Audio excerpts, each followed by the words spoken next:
dapatkah Tuhan dipercaya? Apabila kita yakin bahwa Tuhan dapat dipercaya, maka di masa yang sukar, kehidupan kita tidak akan hancur tergilas oleh kesukaran. Sebaliknya kita dapat menghadapi masa yang sulit dengan penuh damai sejahtera. Bagaimana kita mengetahui bahwa Tuhan dapat dipercaya? Apa saja yang akan kita alami? Karena Tuhan adalah pribadi yang dapat dipercaya. Jawaban terhadap pertanyaan-pertanyaan ini sangatlah penting. Karena akan menentukan kehidupan kita di masa kini dan di masa depan. Kehidupan di masa kini yang tanpa khawatir. Dan masa depan yang indah serta tidak mengecewakan. Halo Bapak Ibu Saudara sekalian. Janji-janji Tuhan adalah ya dan amin. Karena Tuhan adalah pribadi yang dapat dipercaya. Dimanapun Anda berada, selamat datang di Connexus Ibadah Gereja Kristen Perjanjian Baru Fajar Pengharapan.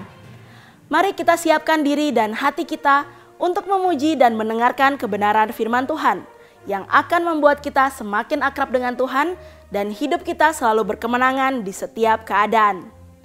Kehidupan kita tidaklah terlepas dari pergumulan dan masalah, tetapi Anda tidak perlu merasa khawatir, apalagi berputus asa, karena Tuhan dapat dipercaya dan bersedia untuk menolong Anda.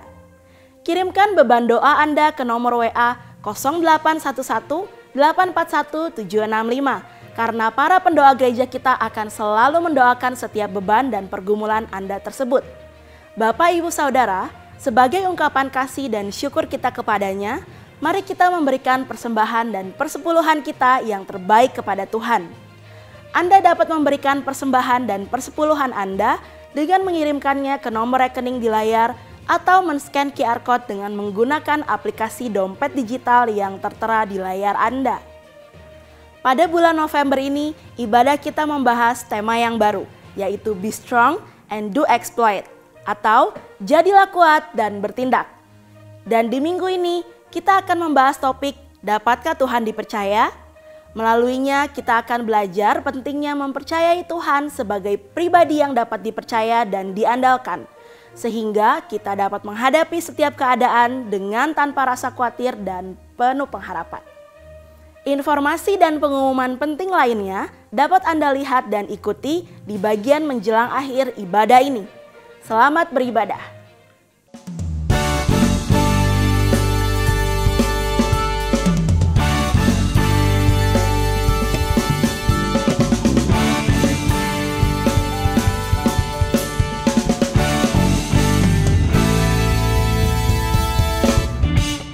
Halo Jemaat Tuhan, selamat datang di dalam ibadah Connexus. Mari kita bersama-sama masuki gerbang Tuhan dengan hati bergembira, penuh ucapan syukur. Masuki gerbangnya dengan hati bersyukur, halamannya dengan pujian. Kataku hari ini, harinya Tuhan, ku bersuka sebagai dirangkanku. Ku masuki gerbangnya dengan hati bersyukur, halamannya dengan pujian. Kataku hari ini, harinya Tuhan, ku bersuka sebagai dirangkanku. Dia dirangkanku, oh dia dirangkanku, ku bersuka sebagai dirangkanku. Dia dirangkanku, oh dia dirangkanku, ku bersuka sebab dia dirangkanku.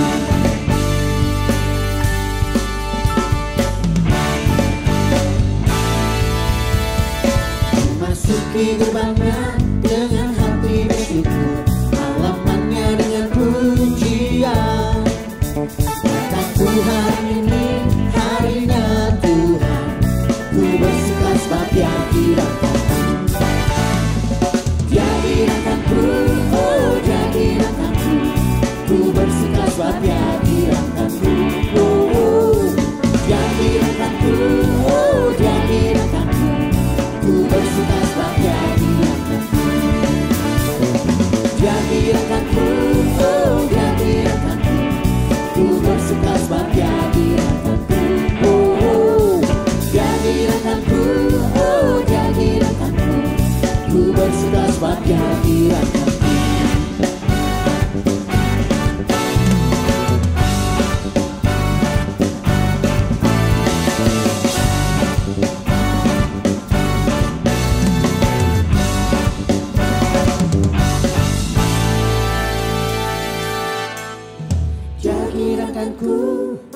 Dia girangkanku, ku bersuka sebab Dia girangkanku.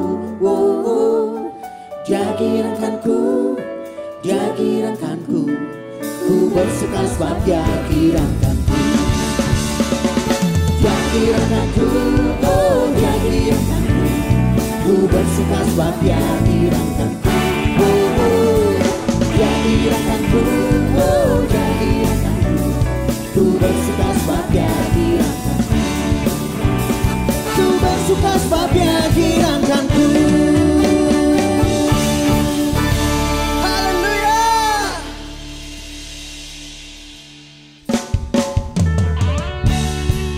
Terima kasih Tuhan buat karya salib-Mu, pengorbanan-Mu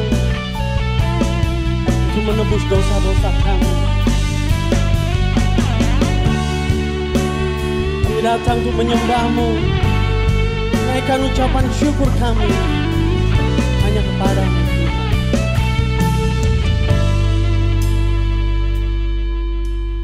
Yesus, Kau telah memulai segala yang baik dalamku. Engkau menjadikanku serupa gambaran-Mu dan berharga di mata-Mu. Yesus, Kau telah memulai karya yang mulia dalamku. Kau berikan hidup-Mu sebagai ganti dosaku, karena kasih-Mu padaku.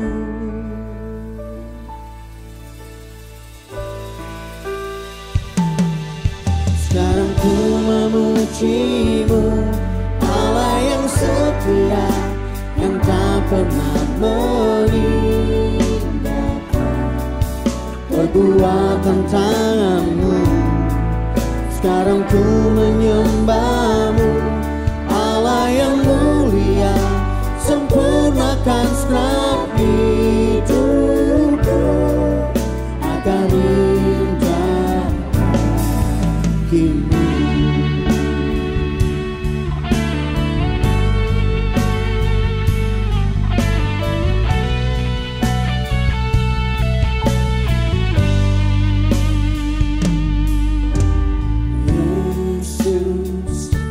Telah memulai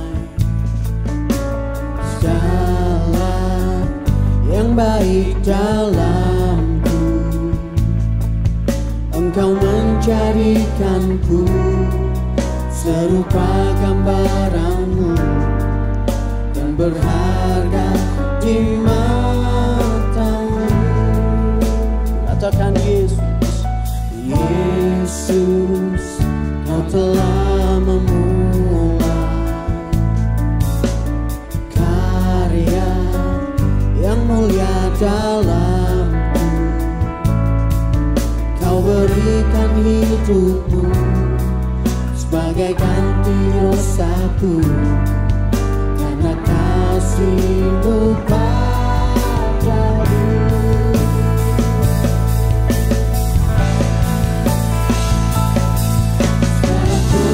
Memuji-Mu, Allah yang setia, yang tak pernah meninggalkan perbuatan tangan-Mu.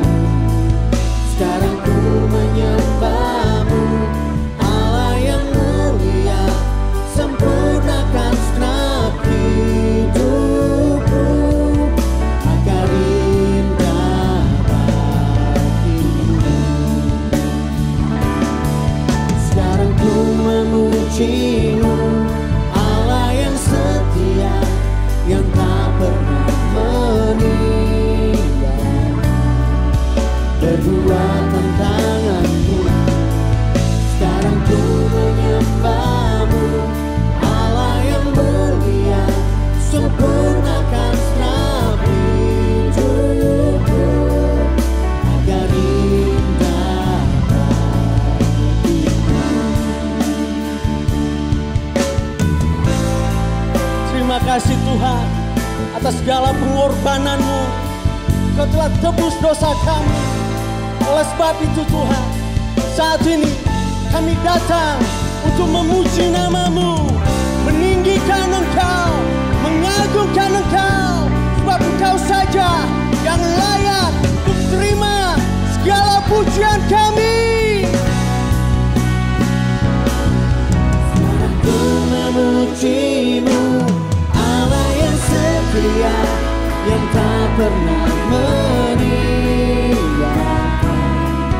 Perbuatan tangan-Mu, sekarang ku menyembah-Mu, Allah yang mulia, sempurnakan segenap hidupku agar indah bagimu. Sekarang ku memuji-Mu, Allah yang setia, yang tak pernah meninggalkan.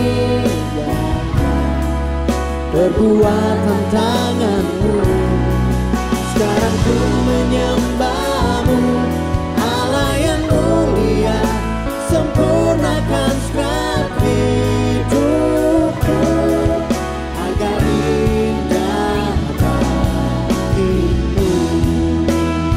Dan kami memuji-Mu Tuhan. Maka jiwaku memuji-Mu,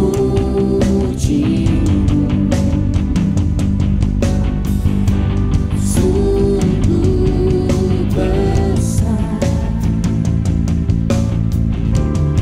Kau Allahku. Maka jiwaku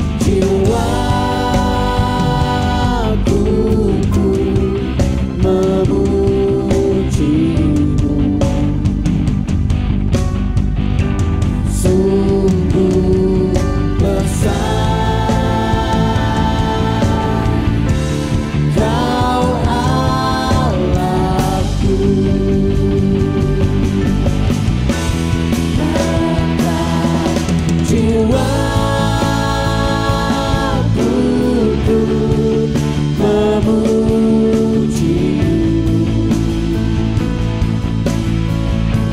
sungguh besar Kau Allahku. Maka jiwaku memuji-Mu,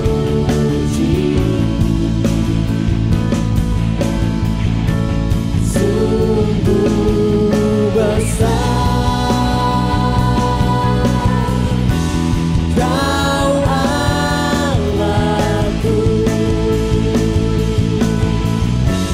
Sungguh besar Kau Allahku.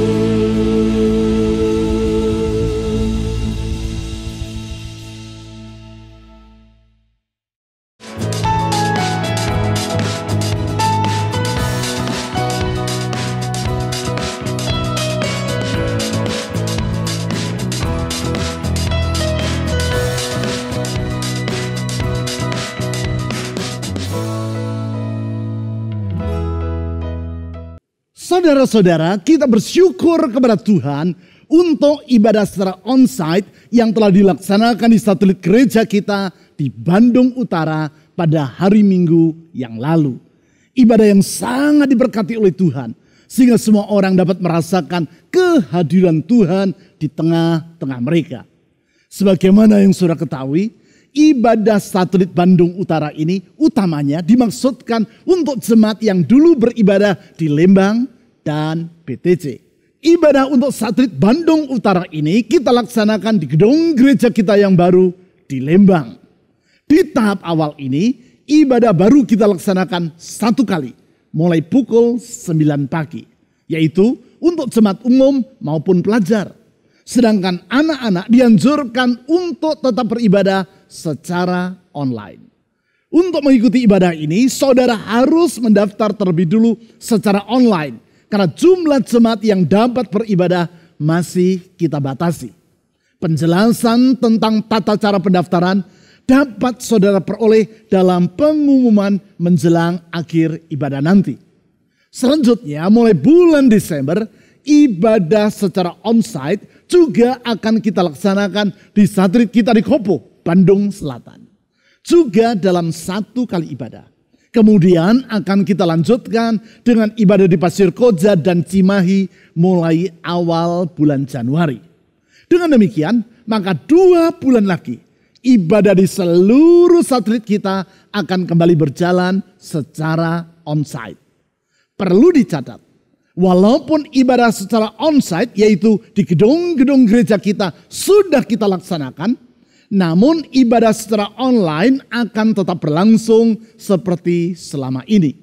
Sebab tidak semua jemaat dapat mengikuti ibadah secara onsite. Dan juga dengan ibadah secara online, kita dapat melayani saudara-saudara dimanapun saudara berada. Baik di Indonesia maupun di luar Indonesia. Mari, sebelum saya mengajak saudara untuk mempelajari firman Tuhan, adalah baik bagi kita untuk terlebih dulu berdoa bagi ibadah onsite di satelit Bandung Utara yang telah dimulai pada minggu pertama bulan November ini. Tuhan Yesus, kami bersyukur untuk kehadiran-Mu di tengah ibadah yang kami laksanakan di gedung gereja kami di Lembang untuk satelit Bandung Utara minggu yang lalu. Kehadiran-Mu yang menyegarkan jiwa kami, yang membangkitkan iman kami. Kehadiran-Mu yang menjamah hati, menyembuhkan dan memulihkan kehidupan kami. Kehadiran-Mu yang memberikan pengharapan. Karena kami yakin dimanapun Engkau hadir, di situ perkara besar akan terjadi. Oleh karena itu kami berdoa sekali lagi Tuhan, untuk ibadah onsite yang akan dilaksanakan lagi pada minggu yang akan datang di Bandung Utara. Tuhan, satu perkara yang kami mohon, kehadiran-Mu di tengah-tengah kami. Kehadiran-Mu yang juga kami harapkan sementara kami mengikuti ibadah secara online pada hari ini. Tuhan Yesus, tinggikan nama-Mu dan muliakanlah nama-Mu. Di dalam nama Tuhan Yesus, kami berdoa. Amin. Saudara-saudari, pernahkah saudara dikecewakan oleh seseorang? Seperti misalnya, saudara menginvestasikan uang saudara ke dalam suatu kerjasama bisnis. Dan ternyata orang yang mengajak saudara untuk bekerja sama tersebut bersikap tidak jujur. Atau ketika masih belum menikah, saudara menyerahkan hatimu kepada seseorang yang saudara harapkan akan menjadi pasangan hidupmu. Dan ternyata ia mengkhianati cintamu. Atau saudara menuruti nasihat seorang konselor. Dan ternyata nasihat yang ia berikan justru menjerumuskan dirimu ke dalam persoalan yang lebih besar. Atau saudara mempercayakan rahasia pribadimu kepada seorang teman. Dan ternyata yang bersangkutan menceritakannya kepada banyak orang. Apakah akibat dari pengalaman yang mengecewakan tersebut terhadap diri saudara? Ini dampaknya. Minimal saudara akan kehilangan kepercayaan kepada orang-orang yang telah mengecewakan dirimu tadi. Hubunganmu dengan mereka menjadi renggang dan saudara akan merasa sulit untuk menghargai mereka. Oleh karena itu, di dalam suatu relasi tidak banyak hal yang lebih berharga melebihi suatu kepercayaan. Karena di satu sisi, kepercayaan kepada seseorang akan menentukan sikap saudara kepada yang bersangkutan. Dan di sisi yang lain, kepercayaan juga mencerminkan kedekatan relasi Anda dengan orang tersebut. Semakin dekat relasi saudara dengan seseorang, kemungkinan sangat besar saudara akan semakin mempercayai orang tersebut. Sebaliknya, semakin renggang relasi Anda, maka akan semakin sukar bagi dirimu untuk mempercayai yang bersangkutan. Itu sebabnya adalah tidak mungkin bagi saudara untuk mempercayakan kunci rumahmu kepada orang yang tidak saudara kenal. Saudara tidak akan mempercayakan password email saudara kepada orang yang tidak sangat dekat dengan saudara. Terlebih lagi, saudara tidak akan mempercayakan PIN kartu ATM saudara kepada orang yang tidak memiliki relasi yang sangat akrab dengan dirimu. Semua itu menunjukkan bahwasanya kepercayaan adalah berjalan seiring dengan kedekatan relasi di antara dua orang. Pertanyaannya sekarang, dapatkah Tuhan dipercaya? Pandangan kita tentang hal ini akan menentukan sikap kita kepadanya, serta mencerminkan kedekatan relasi kita dengan dirinya. Apabila kita memandang bahwa Tuhan adalah pribadi yang dapat kita percaya, maka kita tidak akan meragukan janji-janjinya. Dan dengan sukacita kita akan menaati firman-Nya. Demikian juga, semakin dekat relasimu dengan Tuhan, maka saudara akan semakin mempercayai dirinya. Oleh sebab itu benarlah yang dikatakan oleh E.W. Tozer, Gemala jemaat serta penulis yang sangat terkenal dari Amerika Serikat yang hidup di abad yang silam, dalam bukunya yang berjudul The Knowledge of the Holy, atau pengetahuan tentang yang kudus. Di situ ia menulis, what comes into our minds when we think about God is the most important thing about us. Apa yang timbul dalam pikiran kita ketika kita memikirkan tentang Tuhan adalah hal yang terpenting tentang diri kita. Yang terpenting tentang diri kita. Sebab apabila ketika memikirkan tentang Tuhan, dan kemudian yang timbul dalam pikiran kita yaitu bahwa Tuhan adalah pribadi yang tidak dapat dipercaya, maka hal tersebut menunjukkan ketidakakraban kita dengan Tuhan. Bukan itu saja, pandangan dalam diri kita bahwa Tuhan adalah pribadi yang tidak dapat dipercaya tersebut juga akan membuahkan sikap tidak menghargai, sikap tidak menghormati, dan sikap tidak menaati Tuhan. Sedangkan keakraban dengan Tuhan serta penghargaan, penghormatan, dan ketaatan kepadanya merupakan bagian yang terpenting dalam kehidupan kita. Bukankah keakraban kita dengan Tuhan membuahkan damai sejahtera dalam jiwa kita? Bukankah sikap menghargai, menghormati, dan menaati Tuhan akan menentukan masa depan kita dan mengakibatkan kita mengalami berkat-berkat-Nya dengan melimpah? Oleh karena itu, sangatlah benar apa yang dikatakan oleh E.W. Tozer tadi, yaitu bahwa apa yang timbul dalam pikiran kita ketika kita memikirkan tentang Tuhan adalah hal yang terpenting tentang diri kita. Sebab sesungguhnya orang yang berpikir dengan jernih, ketika ia memikirkan tentang Tuhan, maka yang timbul dalam hatinya adalah keyakinan bahwa Tuhan adalah pribadi yang dapat dipercaya. Keyakinan ini akan membuka jalan bagi yang bersangkutan untuk hidup berkemenangan atas semua kesulitan yang ia alami dan meraih hari esok yang indah seperti yang Tuhan janjikan. Hal tersebut dapat kita lihat dalam kehidupan Raja Daud. Keyakinan Daud bahwa Tuhan dapat dipercaya telah memampukan dirinya untuk melewati masa-masa yang sukar tanpa hancur tergilas oleh kesukaran tersebut. Sebaliknya, ia dapat menghadapi masa-masa sulit yang ia alami dengan damai sejahtera dalam jiwanya. Hal tersebut antara lain ia kemukakan di dalam Mazmur yang ia gubah, yaitu Mazmur pasal 62. Beberapa bulan yang lalu, saya pernah mengajak saudara untuk menelaah Mazmur ini. Hari ini, saya mengajak saudara untuk kembali mempelajarinya, namun dari sudut yang berbeda. Apabila di waktu yang lalu saya mengajak saudara untuk menelaah ayat-ayat ini dari sisi sikap yang harus ada dalam diri kita. Ketika menantikan jawaban Tuhan, maka hari ini saya mengajak saudara untuk mempelajarinya, yaitu dengan melihat akibat dari keyakinan bahwa Tuhan adalah pribadi yang dapat dipercaya. Untuk itu mari kita membaca Mazmur pasal 62 ayat 1-3 dan ayat 6-9. Mazmur pasal 62 ayat 1-3 dan ayat 6-9. Untuk pemimpin biduan menurut Yedutun, Mazmur Daud. Hanya dekat Allah saja aku tenang, daripadanya lah keselamatanku. Hanya dialah gunung batuku dan keselamatanku, kota bentengku, aku tidak akan goyah. Daud mengulang kembali kalimat-kalimat di ayat 2 dan 3 ini dengan variasi yang sedikit berbeda di ayat 6-7 sebagai berikut. Hanya pada Allah saja kiranya aku tenang, sebab daripadanya lah harapanku. Hanya dialah gunung batuku dan keselamatanku, kota bentengku, aku tidak akan goyah. Kemudian di ayat 8-9 ia berkata lebih lanjut seperti demikian.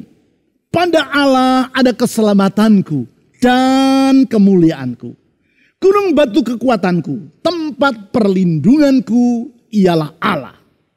Percayalah kepadanya setiap waktu, hai umat. Curahkanlah isi hatimu di hadapannya. Allah ialah tempat perlindungan kita. Di ayat 1-5 secara singkat Daud mengutarakan latar belakang dari ayat 6-9 yang baru kita baca tadi. Di ayat 1 disebut bahwa Mazmur ini ditulis oleh Daud. Mazmur yang digubah dengan latar belakang, yaitu masa sukar yang sedang dialami oleh Daud. Yaitu sehubungan dengan niatan dari orang-orang yang hendak menggulingkan Daud dari kedudukannya sebagai seorang raja. Daud mengemukakan hal tersebut di ayat 4-5. Di ayat 5 Daud berkata bahwa orang-orang yang berniat buruk terhadap dirinya itu bermuka dua. Di hadapan dirinya mereka mengucapkan kata-kata yang manis, yaitu kata-kata berkat. Padahal sesungguhnya di dalam hati, yaitu di belakang Daud, mereka mengutuki Daud. Singkat kata, Daud dikelilingi oleh orang-orang yang tidak dapat ia percaya. Di tengah keadaan yang sangat sukar tersebut, di ayat 9 Daud berkata kepada orang-orang yang mendengarkan Mazmur yang ia nyanyikan ini sebagai berikut. Percayalah kepadanya setiap waktu, hai umat. Percayalah kepada Tuhan di setiap waktu, hai umat Tuhan. Bukan hanya percaya kepada Tuhan di masa yang muda, namun di setiap waktu. Artinya di masa yang sukar kita harus tetap percaya kepada Tuhan. Bukan hanya percaya kepada Tuhan ketika keadaan berlangsung seperti yang kita harapkan, namun di setiap waktu. Artinya ketika situasi tidak seperti yang kita inginkan, kita wajib untuk tetap percaya kepada Tuhan.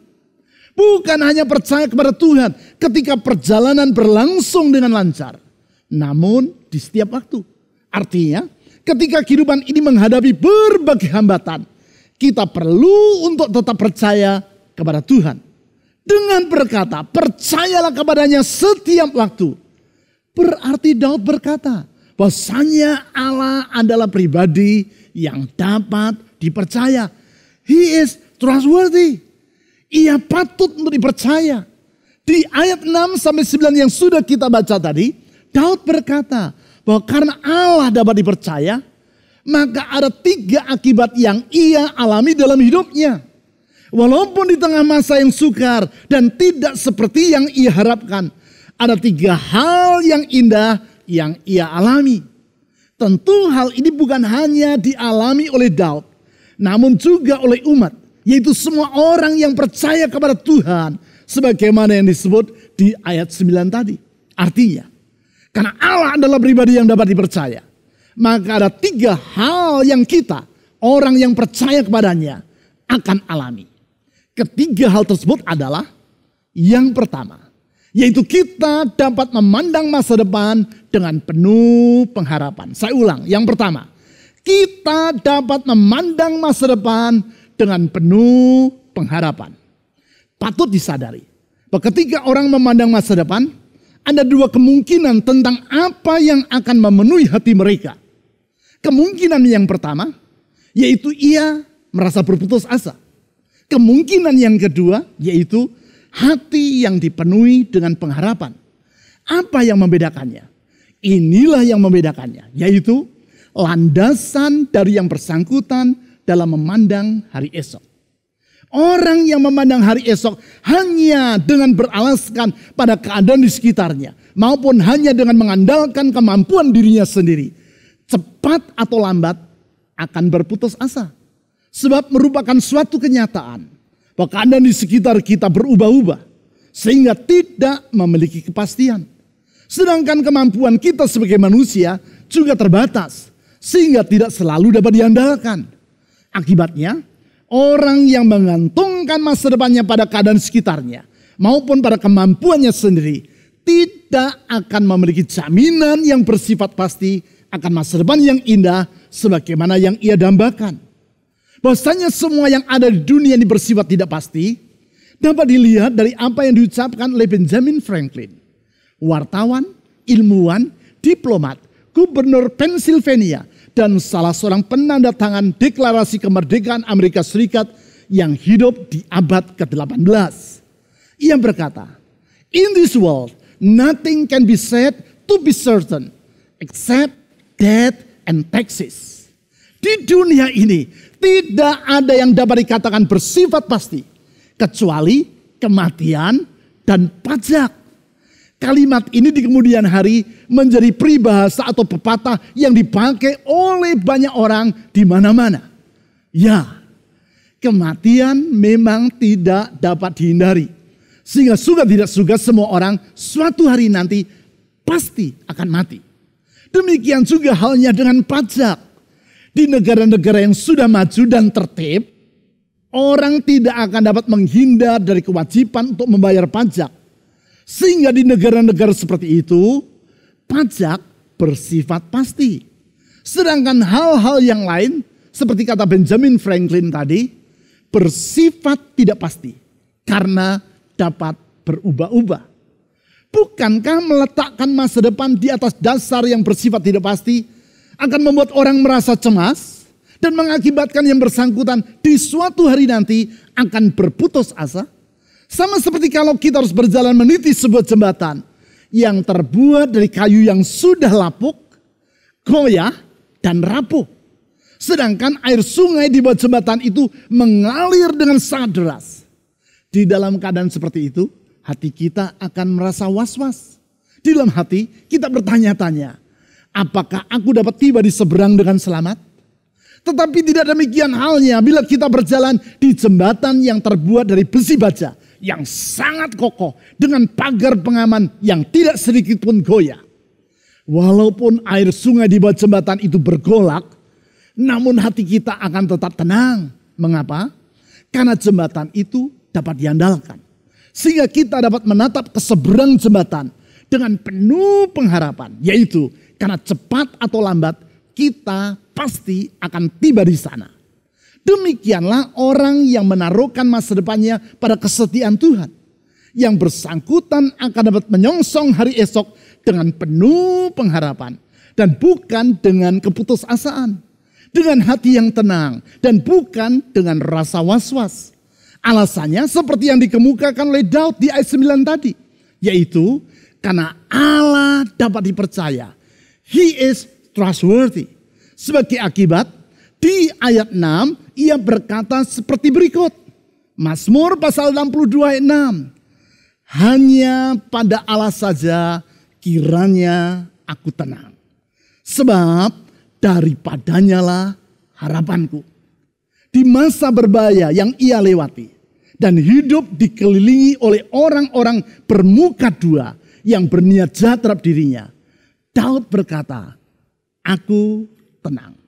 Mengapa dia dapat merasa tenang? Di ayat 6 tadi dia menyebut alasannya. Yaitu karena pada Allah dirinya meletakkan hidupnya. Maksud dari pernyataan ini ia jelaskan di ayat 2 sebagai berikut. Mazmur 62 ayat 2. Hanya dekat Allah saja aku tenang. Daripadanya lah keselamatanku. Artinya karena dia, Daud, mengenal Allah sebagai pribadi yang dapat dipercaya. Maka dengan berada dekat dengan Allah, hatinya pun akan merasa tenang. Ia tidak berputus asa.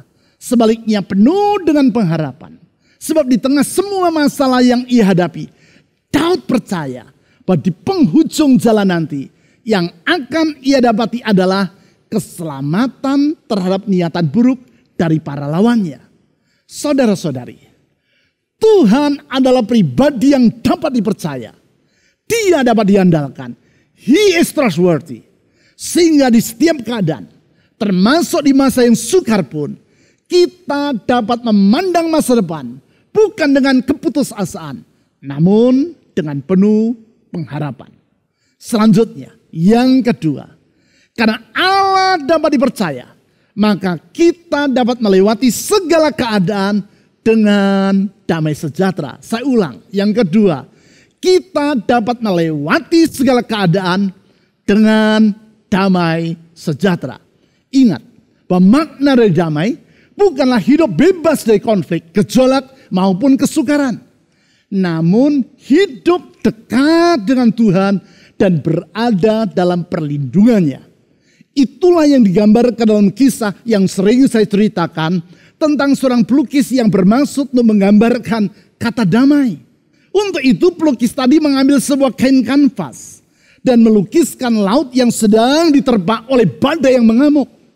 Langit di atas laut itu nampak gelap karena diselimuti oleh awan hitam yang tebal. Sementara itu nampak air laut yang bergelora tadi sedang menerjang sebuah batu karang. Sebuah batu karang dengan sebuah celah atau lubang kecil pada dindingnya. Memang lukisan itu bernuansa kelam. Namun dengan sengaja sang pelukis memberi warna yang cerah pada lubang kecil di batu karang tadi. Warna yang cerah di tengah suasana yang kelam. Supaya dengan demikian perhatian orang akan terarah pada lubang tersebut. Dan kalau orang mengamatinya dengan saksama, maka mereka akan melihat bahwa pada celah di batu karang tersebut terdapat seekor burung kecil. Seekor burung yang sedang menyanyi dengan riang. Seekor burung kecil yang bernyanyi dengan riang di tengah badai yang dahsyat. Karena ia tahu bahwa dirinya berada dalam perlindungan dari batu karang yang kokoh. Itulah damai sejahtera. Bukan hidup bebas dari masalah dan kesukaran, namun hidup dekat dengan Tuhan dan berada dalam perlindungannya. Itulah yang diutarakan oleh Daud di ayat 7 sebagai pengulangan dari ayat 3. Dan yang kemudian ia teruskan dengan ayat 8 seperti demikian. Mazmur pasal 62 ayat 7 dan 8. Hanya dialah gunung batuku dan keselamatanku. Kota bentengku. Aku tidak akan goyah. Pada Allah ada keselamatanku dan kemuliaanku. Gunung batu kekuatanku. Tempat perlindunganku ialah Allah. Di sini Daud menyebut bahwa Allah adalah gunung batu, kota benteng, dan tempat perlindungannya. Tentu ketika ia menyebut semua itu, Daud teringat tentang bagaimana ketika ia di masa lalu harus melarikan diri dari kejaran Raja Saul yang bermaksud untuk menangkap dan membunuh dirinya. Di saat itu ia harus lari ke pegunungan Yudea dan berlindung dalam goa-goa di daerah tersebut. Dalam situasi yang mendesak itu, Daud menyadari bahwa sesungguhnya benteng perlindungan dirinya bukanlah gunung-gunung tempat ia mengungsi, namun Tuhan yang dapat ia andalkan. Karena itu ia berkata bahwa Tuhanlah gunung batu dan keselamatannya. Tuhan gunung batu kekuatannya dan tempat perlindungannya yang sesungguhnya. Sebagai akibat, di ayat 7 ia berkata, aku tidak akan goyah. Dengan kata lain, sebaliknya dari rasa goyah, maka damai sejahteralah yang memenuhi hatinya. Damai sejahtera, karena Daud mengenal siapakah Allah yang kepadanya Daud menaruhkan harapan dan berlindung. Oleh sebab itu saudara-saudari, kalau sementara Anda mengikuti uraian firman Tuhan ini, hatimu sedang dalam keadaan yang gundah dan rasa was-was sedang menguasai dirimu, bacalah bersama saya ayat 6 dan 7 tadi. Dimanapun saat ini saudara sedang berada, entah di rumah, entah di mobil, bacalah bersama dengan saya kedua ayat tersebut dengan segenap hatimu. Ucapkanlah hal itu sebagai pernyataan imanmu. Saudara sudah siap? Mari membacanya secara bersama-sama dengan segenap hati dan dengan penuh iman. Aminkan apa yang saudara baca ini. Mazmur pasal 62 ayat 6 dan 7. 1, 2, 3. Hanya pada Allah saja kiranya aku tenang. Sebab daripadanya lah harapanku. Hanya dialah gunung batuku dan keselamatanku. Kota bentengku, aku tidak akan goyah. Kalau saudara sungguh-sungguh meyakini apa yang saudara ucapkan tadi, utarakan keyakinan saudara itu pada kolom komen di YouTube channel yang sedang saudara ikuti ini. Tulislah kalimat, hanya dekat Allah saja aku tenang. Atau kalimat lain yang mengungkapkan iman saudara bahwa Tuhan Yesus dapat dipercaya. Sekarang yang ketiga, karena Allah dapat dipercaya, maka kita dapat menghadapi segala situasi tanpa rasa khawatir. Saya ulang, kita dapat menghadapi segala situasi tanpa rasa khawatir. Kita tidak merasa khawatir karena kita tahu bahwa dalam menyongsong masa depan dan melewati semua kesukaran, sesungguhnya kita tidak berjalan seorang diri. Tuhan yang dapat dipercaya itu senantiasa menyertai kita. Penyertanya ini tidak terlepas dari kesediaannya untuk memberikan waktunya kepada kita. Kesediaan untuk memberikan waktu, seperti yang nampak dari kerelaan dirinya untuk mendengarkan apa yang kita utarakan kepadanya. Hal ini mengingatkan saya kepada apa yang ditulis oleh Alan Fadling, seorang hamba Tuhan dari California, dalam bukunya An Unhurried Life, hidup yang tidak tergesa-gesa. Di dalam bukunya tersebut, Alan Fadling menceritakan percakapan antara Dallas Willard dengan seorang teman dari Alan, yaitu Bill Gaultiere, yang adalah seorang doktor dalam bidang psikologi. Seperti yang pernah beberapa kali saya sebutkan dalam khotbah saya. Dallas Willard adalah seorang profesor dalam bidang filsafat pada University of Southern California di Los Angeles. Yang menarik, selain sebagai seorang guru besar yang sangat dihormati di perguruan tinggi sekuler yang terkenal di Amerika Serikat tersebut, Dallas Willard juga seorang hamba Tuhan yang sangat rendah hati dan hidup dengan sangat sederhana. Ia menulis beberapa buku tentang pembentukan kerohanian atau spiritual formation yang sangat-sangat berbobot. Di dalam percakapan tersebut, Dallas Willard bertanya kepada Bill Gaultiere, apabila engkau memiliki satu kata yang menggambarkan tentang Yesus, apakah kata tersebut? Sementara Bill menimbang-nimbang kata apa yang tepat untuk menggambarkan diri Yesus, guru, Tuhan, pribadi yang penuh belas kasihan, atau banyak kata-kata lain yang memang sangat cocok untuk menggambarkan diri Yesus, Dallas Willard menjawab pertanyaan yang ia ajukan sendiri tadi. Ia berkata, relax, santai. Apa yang diucapkan oleh Dallas Willard ini membuat Bill Gaultiere merenung dan memikirkan ulang tentang pribadi Yesus. Memang kesimpulan Dallas Willard tentang ciri dari pribadi Yesus ini sangatlah benar.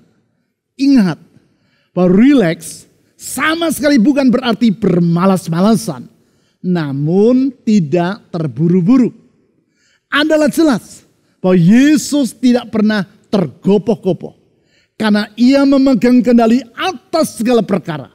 Itu sebabnya Yesus bersikap santai, rileks ketika badai datang menerpa perahu yang ia tumpangi bersama dengan para muridnya di Danau Galilea. Karena ia mampu menaklukkan angin taufan yang mengamuk itu, cukup dengan satu patah kata saja, yaitu diamlah. Yesus bersikap santai ketika para perempuan datang membawa anak-anak mereka kepada Yesus untuk diberkati. Justru Yesus menegur para muridnya yang melarang orang yang hendak membawa anak-anak itu datang kepadanya. Dengan penuh kesabaran, dipeluknya anak-anak itu satu persatu. Diletakkan tangannya atas mereka dan diberkatinya mereka satu persatu. Semua itu menggambarkan bahwasanya Tuhan adalah pribadi yang dengan sabar bersedia memberikan waktunya kepada kita. Karena dia bersedia memberikan perhatian kepada kita adalah pribadi yang dapat dipercaya. Itu sebabnya kita dapat menghadapi segala situasi tanpa rasa khawatir. Kesediaan Tuhan untuk memberikan waktunya kepada kita dengan penuh kesabaran ini diutarakan oleh Daud di ayat 9 dengan berkata, percayalah kepadanya setiap waktu, hai umat, curahkanlah isi hatimu di hadapannya. Allah ialah tempat perlindungan kita. Dengan penuh kesabaran dan perhatian, Tuhan bersedia mendengar curahan hati kita kepadanya. Ia tidak akan menanggapi curahan hati kita dengan sikap yang tidak sabar. Dan karena itu sebentar-sebentar sambil melihat arloji, ia berkata, oke, terus, lalu. Itulah sikap dan kata-kata yang diucapkan oleh orang yang ingin agar kita segera mengakhiri pembicaraan kita. Tuhan Yesus tidak pernah bersikap seperti itu. Ia bersedia mendengarkan curahan hati kita. Dengan sabar dan dengan penuh perhatian. Didengarnya apa yang kita ucapkan kepadanya. Itu sebabnya di dalam segala keadaan, baik di masa yang mudah maupun sukar, kita tidak perlu merasa khawatir. Karena sesungguhnya Tuhan dapat dipercaya. Apabila kita menilik kembali ayat-ayat yang sudah kita baca, yaitu Mazmur pasal 62 ayat 1-3 dan ayat 6-9 tadi, maka kita dapat melihat bahwasanya kesimpulan Daud tentang Allah sebagai pribadi yang dapat dipercaya tersebut, ia peroleh dari kehidupan yang telah ia lalui bersama dengan Tuhan. Perjalanan hidup ketika seorang diri, Daud menghadapi Goliat, pahlawan Filistin yang bertubuh tinggi besar. Goliat yang mengenakan baju zirah dan perlengkapan senjata yang lengkap. Sedangkan Daud hanya berbekalkan sebuah tongkat, ketapel, dan beberapa butir batu yang kecil. Namun karena ia maju bersama dengan Tuhan, maka Goliat pun tumbang di hadapannya. Perjalanan hidup ketika ia harus melarikan diri kejaran Raja Saul.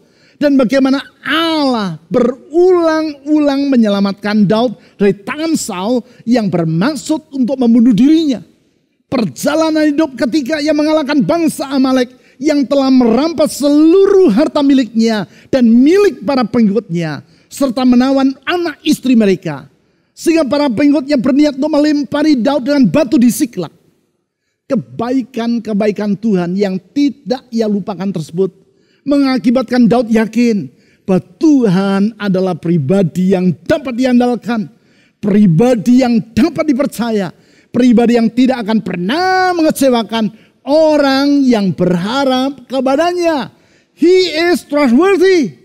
Berarti, apakah yang perlu saudara lakukan ketika saudara sedang melewati masa-masa yang tidak mudah seperti yang dialami oleh Daud di dalam hidupnya? Inilah yang perlu saudara kerjakan, yaitu ingatlah akan kebaikan-kebaikan Tuhan yang telah saudara alami dalam hidupmu. Saudara dapat mengingatnya, yaitu dengan memuji-muji Tuhan. Sebab ketika saudara menyanyi dan memuji Tuhan, sesungguhnya di situ saudara mengingat akan kebaikan-kebaikan Tuhan dan mengutarakan imanmu kepadanya. Disinilah pentingnya untuk melakukan ibadah harian.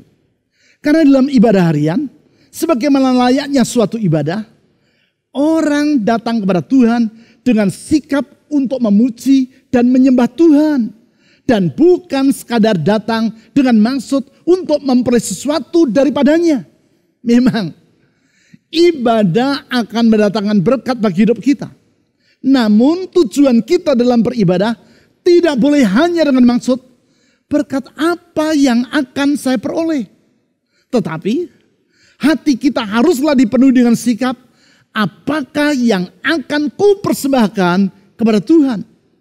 Kalau saudara datang kepada Tuhan hanya untuk memperoleh berkat, maka sesungguhnya saudara belum sungguh-sungguh beribadah kepada Tuhan. Tetapi kalau saudara datang beribadah untuk memuji, menyembah, dan mengagungkan Dia, dan itu yang menjadi tujuan utama dalam dirimu ketika beribadah, maka berkat-berkat Allah akan mengalir dalam hidupmu. Bukan itu saja, imanmu kepada Tuhan juga akan diperteguh. Sebab ketika saudara memuji dan menyembah Tuhan, saudara mengingat akan kebaikan-kebaikannya dalam hidupmu. Itulah yang kita lakukan dalam ibadah harian. Setiap hari, pagi, siang, dan petang, kita mengambil waktu barang 2-5 menit untuk memuji Tuhan. Mendengar apa yang Ia firmankan, merenungkannya dalam hati kita, dan baru kemudian kita menanggapi semua itu dengan doa. Bukankah itu yang biasa dilakukan oleh Daniel? Seperti yang disebut dalam Daniel pasal 6 ayat 11. 3 kali sehari ia berlutut, berdoa, serta perhatikan, memuji Allahnya. Daniel bukan sekadar berdoa untuk meminta ini atau itu kepada Tuhan. Tetapi di samping berdoa, ia juga menyembah dan memuji-muji Tuhan. Puji-pujian yang membuat dirinya mengingat dan semakin mengenal Tuhan. Tidaklah mengherankan. Di dalam Daniel pasal 11 ayat 32 ditulis. Tetapi umat yang mengenal Allahnya akan tetap kuat dan bertindak.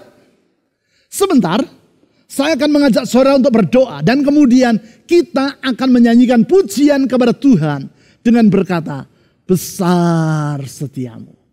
Nanti, sementara saudara menyanyikan pujian itu, ingatlah akan kesetiaan Tuhan Yesus yang telah saudara alami dalam hidupmu. Ingatlah kebaikan-kebaikan Tuhan Yesus yang telah saudara terima dalam hidupmu. Tuhan Yesus setia. Tuhan Yesus limpah dengan kebaikan. Tuhan Yesus dapat dipercaya. Dalam kesetiaannya, Ia rela menanggung penderitaan sampai mati di kayu salib bagi kita. Di dalam kebaikannya, Ia bersedia menyelamatkan kita dari dosa dan hukuman dosa. Ia dapat dipercaya. Sehingga kita tidak perlu merasa khawatir akan masa depan kita. Tuhan Yesus dapat dipercaya. Mari kita berdoa. Tuhan Yesus, kami bersyukur karena Engkau dapat dipercaya. Engkau dapat diandalkan. Janji-janjimu dan firman-Mu tidak akan pernah Engkau ingkari.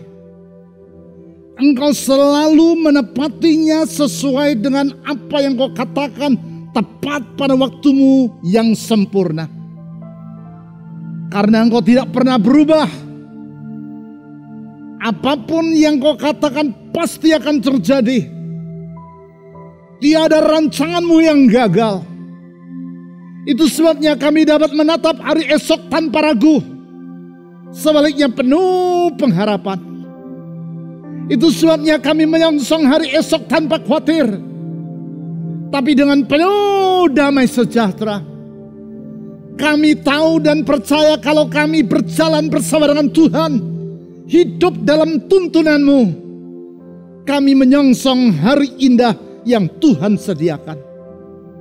Tuhan Yesus, kami menyerahkan hidup ini dalam tangan-Mu dan tuntunan-Mu. Sertai kami hari demi hari. Karena kami tahu kalau kami berjalan bersama dengan Engkau, kami berjalan di jalan-jalan yang limpah dengan kemenangan.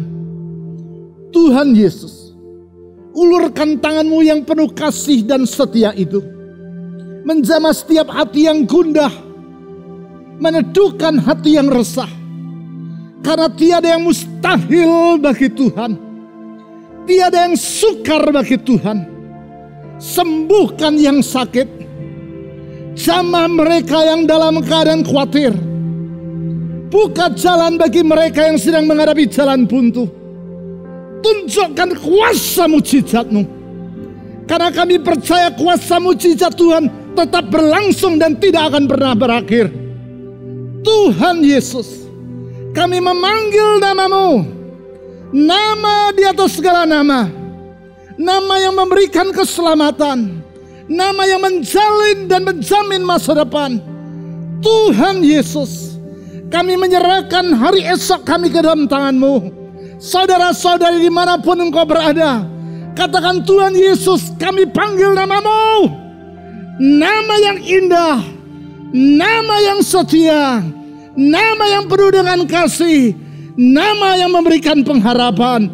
Di dalam nama di atas segala nama, Yesus Kristus, Tuhan dan Juru Selamat yang hidup. Amin. Besar setiamu, besar setiamu, setiap hari ku lihat rahmat-Mu, kasih setiamu kekal selamanya. Besar setiamu kepadaku, besar setiamu, besar setiamu, setiap hari ku lihat rahmat-Mu,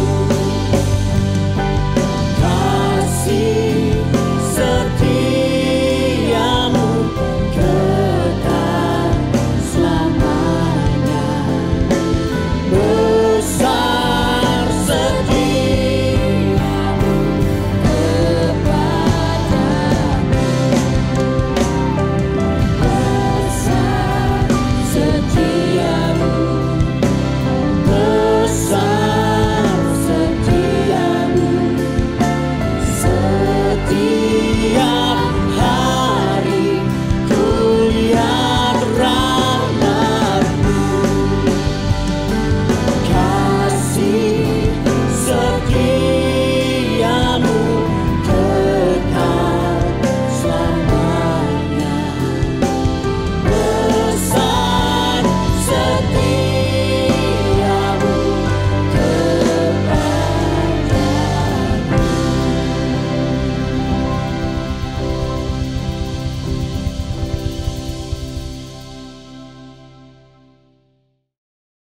Kami percaya pujian dan kebenaran firman Tuhan yang telah kita ikuti tadi akan menguatkan dan menyegarkan kembali iman dan rohani kita semua. Bapak, Ibu, Saudara sekalian, dengan melihat bahwa kondisi wabah di negara kita sudah semakin terkendali, maka kita akan mulai melaksanakan ibadah secara onsite. Pelaksanaan ibadah secara onsite kita awali di Satelit Bandung Utara pada awal bulan November ini di gedung gereja kita yang baru di Lembang. Ibadah ini diperuntukkan bagi jemaat umum dan pelajar dari Jemaat Lembang dan jemaat yang dulu beribadah di BTC. Sedangkan untuk anak-anak dianjurkan untuk tetap beribadah secara online. Ibadah secara onsite ini dapat Anda ikuti setiap hari Minggu pukul 9 pagi. Namun, Anda harus mendaftarkan diri terlebih dahulu secara online. Karena jumlah jemaat yang dapat beribadah masih kita batasi. Ketentuan dan tata cara pendaftaran dapat Anda lihat di slide yang tertera di layar Anda. Untuk melewati masa-masa sukar dengan berkemenangan, kita perlu mengandalkan Tuhan melalui doa-doa kita. Oleh karena itu, Jangan lewatkan ibadah doa pagi yang akan menolong Anda untuk membangun keakraban dengan Tuhan serta memperkokoh iman Anda. Ibadah doa pagi diadakan setiap hari Sabtu pukul 5.30 secara live streaming melalui YouTube channel Doa Fajar Pengharapan. Untuk ibadah doa pagi tanggal 20 November akan disertai dengan perjamuan kudus. Informasi lebih lanjut tentang bagaimana memperoleh roti dan anggur dapat Anda lihat di website dan aplikasi gereja kita. Bagi Anda, telah tersedia buku ibadah harian jilid 4 untuk periode bulan Oktober sampai Desember yang akan menolong diri Anda untuk semakin akrab dengan Tuhan. Dapatkan buku tersebut dengan harga Rp70.000 dengan menghubungi WhatsApp di nomor 0811 588 580. Ibadah online GKPB Fajar Pengharapan dapat Anda ikuti setiap saat mulai hari Sabtu pukul 5 sore melalui YouTube, website, dan aplikasi yang tertera di layar. Berbagai informasi penting lainnya dari gereja kita dapat Anda ikuti melalui website www.fajarpengharapan.net atau melalui aplikasi GKPB Fajar Pengharapan serta Instagram GKPB Fajar Pengharapan. Bapak, Ibu, Saudara sekalian, tetaplah disiplin di dalam menerapkan protokol kesehatan 5M, yaitu memakai masker, mencuci tangan, menjaga jarak, menghindari kerumunan, dan mengurangi mobilitas. Sehat selalu dan sampai jumpa minggu depan.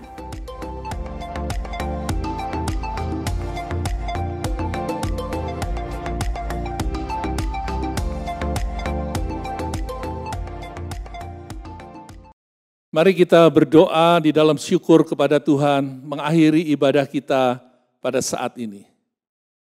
Tuhan, kami bersyukur buat firman-Mu yang memberi kekuatan yang baru kepada setiap kami.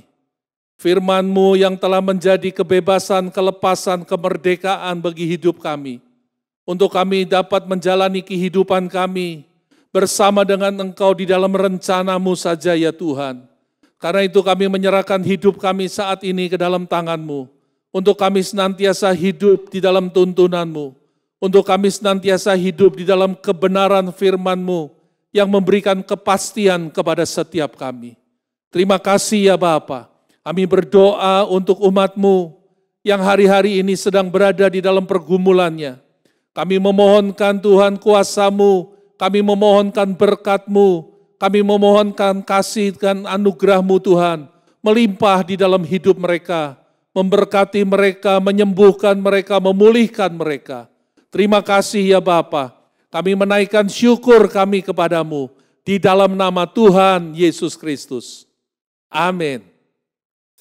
Mentari bersinar dengan pergi, kasih-Mu nyata terangi jalanku.